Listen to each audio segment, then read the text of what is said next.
Thank you, Steve Murphy. Well, language can cause more pain than disease. Many who live with conditions like blindness, mental disability, and other illnesses can find themselves confronted by bullying with words, of course. CTV's Ron Shaw has more on a campaign to raise awareness about the impact of words. We really shouldn't be using them anymore. No good way. Hashtag no good way. No good way. Done.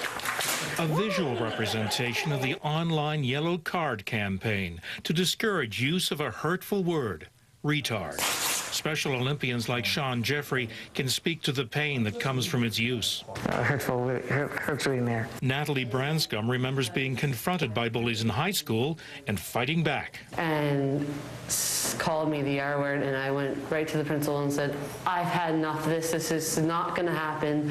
I have to stand up for what I believe in. Today, the Yellow Card campaign has been launched by motionball, a non-profit fundraiser for Special Olympics Canada. People are asked not to use the word and to challenge its use. A counter shows how many people have taken the pledge. A shocking number is also shown on the website. The R word has been used nearly 7 million times on Twitter so far this year. And when you see things like it being used every 5 seconds on Twitter, it really has an impact, I think. There are other words that hurt. Mental illness is no joke, so the word crazy is another harmful expression. There are words like idiot, imbecile, and moron that were once considered perfectly acceptable medical descriptions until they were used to attack people. STARR DOBSON of the Nova Scotia Mental Health Foundation believes there's often no mean-spirited intent behind the use of such terms. And I think the big thing is that many people don't realize it until they're told.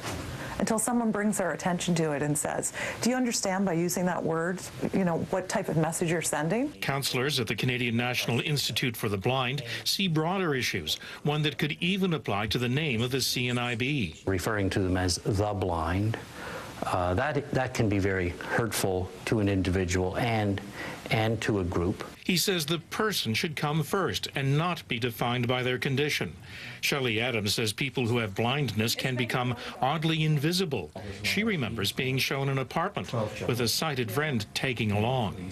And the person who was showing us the apartments was talking to my friend about, what I think of the apartment, and my friend just pointed to me. She's like, I'm not going to answer for her. Talk to her. For all, it comes down to awareness that saying someone suffers from blindness or is confined to a wheelchair doesn't describe their situation at all.